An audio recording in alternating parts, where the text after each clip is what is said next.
ay rated SPG. Striktong patnubay at gabay ng magulang ang kailangan. Maaaring may masiselang tema, lengguwahe, karahasan, sexual, horror o droga na hindi angkop sa mga bata. Sa simula, tila malinaw ang landas na tatahakin ni Paulo.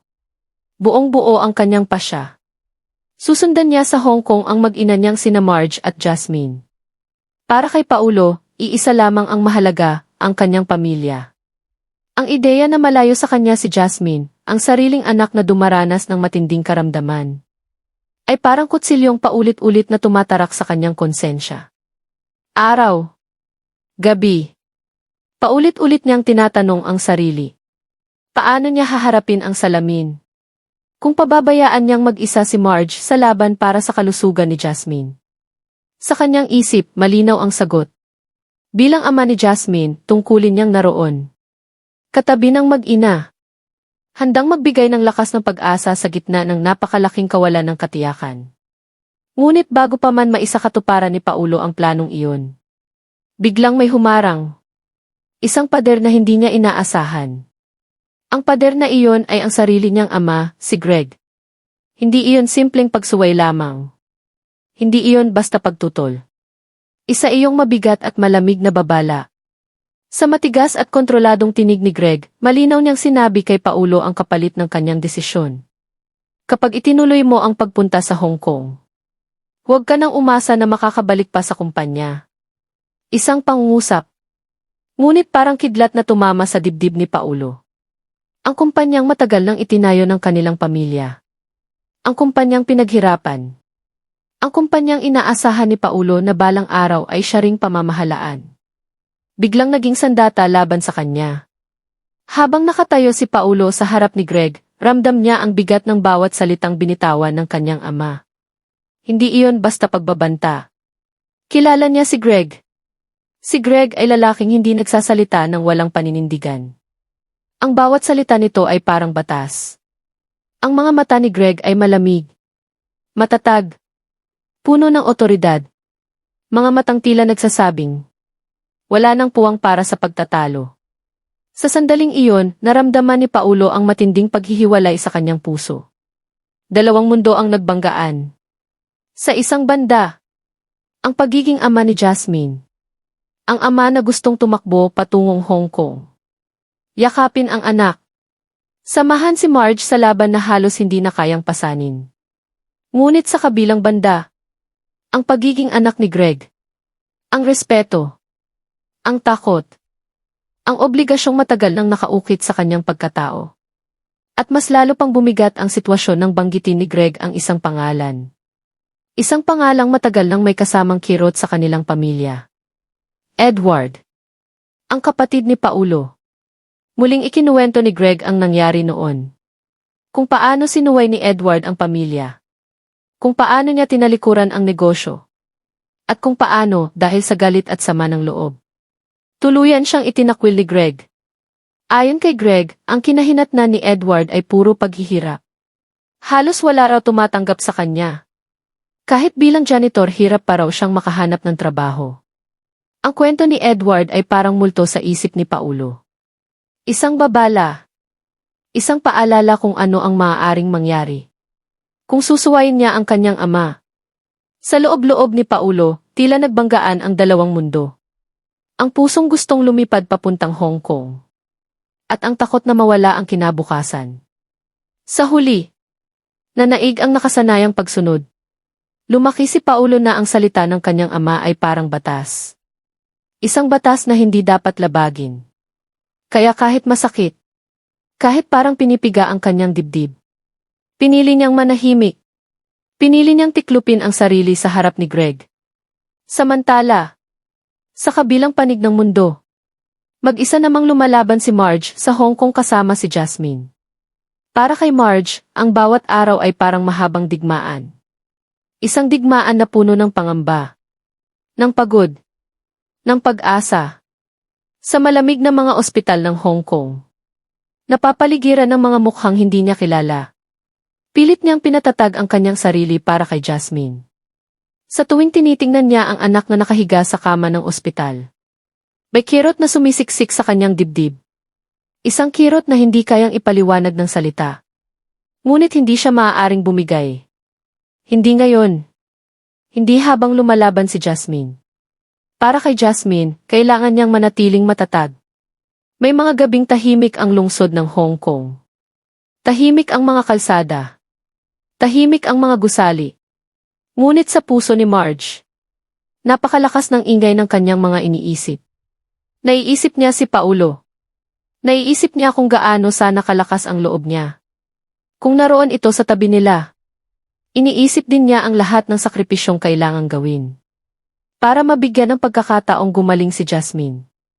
At sa kabila ng lahat, pinipili pa rin ni Marge na kumapit sa pag-asa. Umaasa siyang darating ang araw na muling tatayo si Jasmine, na muli silang makakabalik sa normal na buhay. Bilang isang pamilya. Ngunit sa likod ng lahat ng ito, may isa pang taong maaaring magbago ng takbo ng kanilang kapalaran.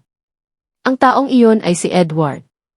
Sa kabila ng madilim niyang nakaraan, sa kabila ng malamig na pagtrato sa kanya ng pamilya, may bahagi pa rin sa puso ni Edward na hindi kailanman nawala ang malasakit.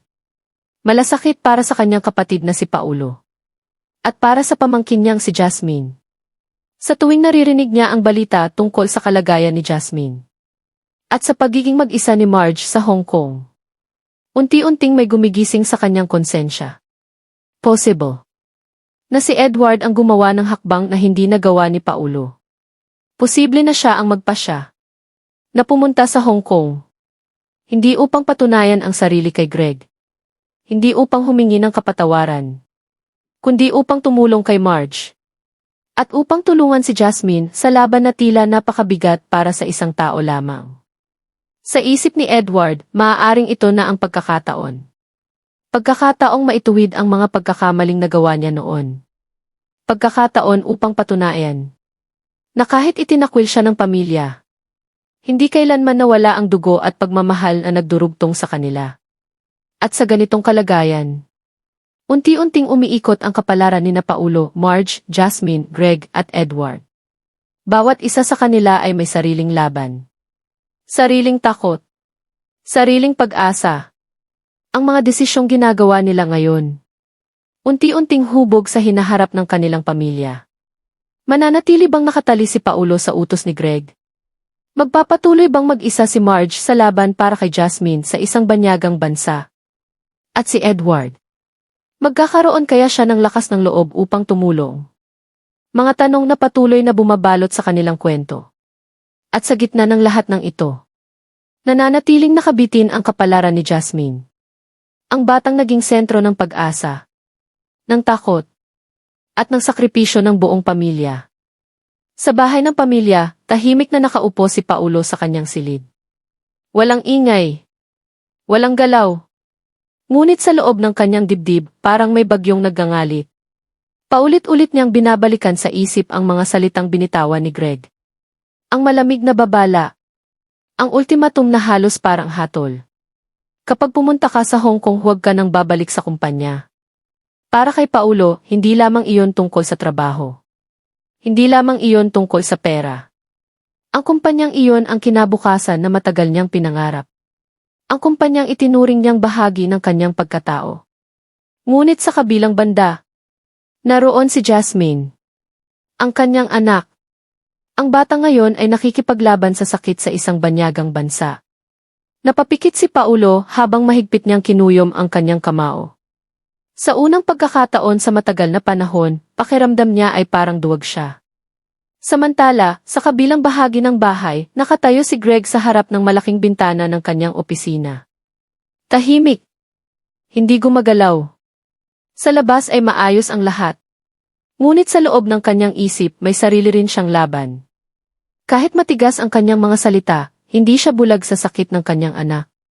Alam niyang nasasaktan si Paulo.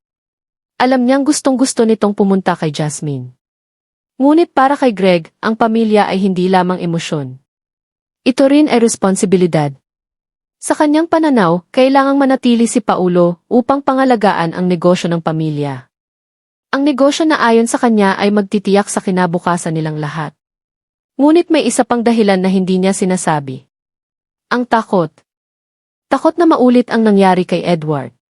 Ang pangalan ni Edward ay parang sugat na hindi pa rin naghihilom sa puso ni Greg.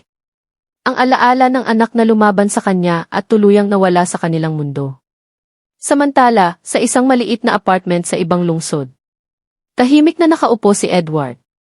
Ang kanyang buhay ay malayo sa marangyang mundo ng pamilya nila. Isang simpleng mesa, isang lumang ilaw, at isang maliit na telepono na ngayon ay hawak niya ng mahigpit. Katatapos lamang niyang marinig ang balita tungkol kay Jasmine. Ang kanyang pamangkin. Ang batang minsang tumakbo sa kanyang mga bisig noong bata pa ito. Napabuntong hininga si Edward. Matagal na niyang sinubukang kalimutan ang pamilya. Matagal na niyang tinanggap na wala na siyang lugar sa buhay ni Greg at Paulo. Ngunit ngayon, hindi niya kayang baliwalain ang balita tungkol kay Jasmine. Sa kanyang isip, dahan-dahang nabubuo ang isang desisyon. Isang desisyon na maaaring magbago ng lahat. Samantala, sa Hong Kong, muling pumasok si Marge sa silid ng ospital ni Jasmine. Tahimik ang kwarto. Naroon ang tunog ng mga makinang sumusukat sa tibok ng puso. Nakahiga si Jasmine, maputla ngunit mahimbing ang tulog. Dahan-dahang lumapit si Marge at hinaplos ang buhok ng kanyang anak. Lalaban tayo, mahina niyang bulong. Ngunit sa likod ng kanyang matapang na mukha, may pagod na hindi na niya kayang itago. Maraming gabi na siyang hindi nakakatulog. Maraming beses na niyang pinilit maging matatag. Ngunit may mga sandaling napapaisip siya. Hanggang kailan niya kayang gawin ito ng mag-isa? Habang nakaupo si Marge sa tabi ng kama ni Jasmine, tumunog ang kanyang telepono. Isang hindi pamilyar na numero. Nag-atubili siya sandali bago ito sinagot. Hello? Sandaling katahimikan ang sumunod. Pagkatapos ay isang boses ang narinig niya. Isang boses na matagal na niyang hindi naririnig. Si Edward ito. Napatigil si Marge. Hindi niya inaasahan ang tawag na iyon. Sa kabilang linya, mabigat ang boses ni Edward. Alam ko ang nangyayari kay Jasmine, sabi niya. At alam ko rin na mag-isa ka dyan. Tahimik si Marge. Hindi niya alam kung ano ang sasabihin. Pagkatapos ay muling nagsalita si Edward. At kung papayag ka pupunta ako sa Hong Kong. Nanlaki ang mga mata ni Marge. Sa sandaling iyon, tila may maliit na liwanag na sumilay sa gitna ng dilim na matagal na niyang kinakaharap. Ngunit sa kabilang panig ng mundo, hindi pa alam ni Paulo na may isa ng taong handang gawin ang desisyong hindi niya nagawa. Isang taong matagal nang itinuring na nawawala sa pamilya. Isang taong maaaring magbago ng kapalaran nilang lahat. Si Edward. At sa sandaling iyon, ang mga landas ng pamilya ni na Paulo, Marge, Jasmine, Greg, at Edward ay nagsisimula ng muling magtagpo. Ngunit ang muling pagtatagpong ito ay maaaring magbukas ng mas malalalim na sugat, mas mabibigat na katotohanan, at mga desisyong mas mahirap pang gawin kaysa dati. Dahil kung makarating nga si Edward sa Hong Kong, hindi lamang ang kaligtasan ni Jasmine ang nakataya, kundi ang buong kinabukasan ng kanilang pamilya.